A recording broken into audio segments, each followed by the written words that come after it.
Minutes in the Word with Steve Gibney. We're on our fifth part of this series on soul health care.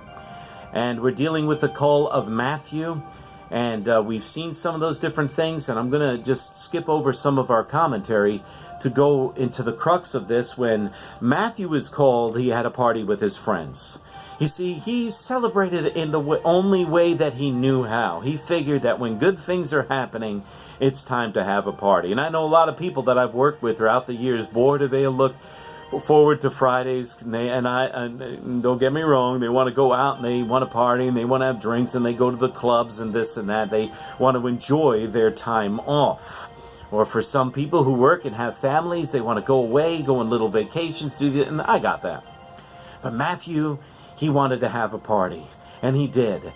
And he brought the most notorious sinners in town with him, and there is Jesus and his disciples sitting among them. Let me just say this before, and of course, the Pharisees, the religious people of that time, the church, let's say the church-going people of that time, just had a baby bird over it. They couldn't handle it, and they're like, how can your master hang around with these scum or with tax collectors and sinners? How can he do this? You're going to have to deal with the objections of religious people. As a soul healthcare person, you're going to have to deal with their objections. You can't avoid them. You can't say, you're just religious people, leave us alone. You're going to have to deal with them, and you're going to have to deal with them in a certain way, especially in front of these. First of all, in soul healthcare, you're going to have to protect people from legalism. You're going to have to protect them from the doctrines that are flying around all over the internet and from different churches, from some of these TV. There are people, they believe so many weird things today. Bring them back to the Bible. Keep their focus on Christ and his cross. Keep them from becoming so morbidly introspective that they forget it was Christ who died for their sins and rose from the dead. Minister to them Jesus. That is the absolute cure for legalism. And sometimes you're going to watch some of the people that you've won to the Lord get involved with things that are going to confuse them and set them on the wrong path. But I've got good news for you. If you'll keep preaching Jesus to them, the wonderful cure, his precious blood, and what he did on the cross is always going to help them. So in dealing with the objections of these Pharisees and Sadducees and religious people, Jesus heard it, and he said this: healthy people don't need a doctor. Sick people do. All right, first of all, I love that. We're going to have to go into these next couple of parts dealing with this. But first, healthy people don't need a doctor. All right, now, first of all, that was a rhetorical statement because he goes on to say, healthy people are those who think they're already good enough.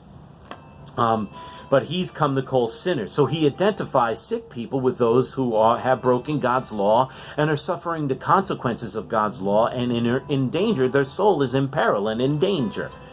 And they need soul health care. They need only the soul health care that Jesus can give from his word and through the Holy Spirit.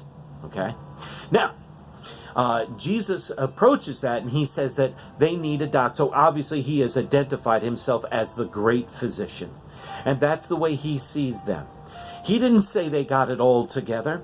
He says there's the sick. There are people there that were not followers of Jesus yet, but I believe they were going to be. We knew Matthew was. And he just wanted them to meet Jesus. He just gave them unadulterated Jesus. He wasn't there telling them, don't drink this, don't smoke that, don't do this and that. I understand what the Bible teaches on things and how important we are the temple of the Holy Spirit, but please, saints, please, soul health care people, don't do that to people. Just get them to Jesus. Get them around Jesus. When they come to church, get them around the Lord. Don't criticize people in churches who do that. You think, they're too lax in what they preach or this or that. Absolutely not. You can't be lax when you preach unadulterated Jesus. Let me tell you this. In our closing moments, those disciples received 3.5 years of undiluted, unadulterated Jesus, and that's what people need who are in the church and out of the church today, because the sick need a doctor. 5 minutes in the Word with Steve Gibney. We'll talk to you again tomorrow. God bless.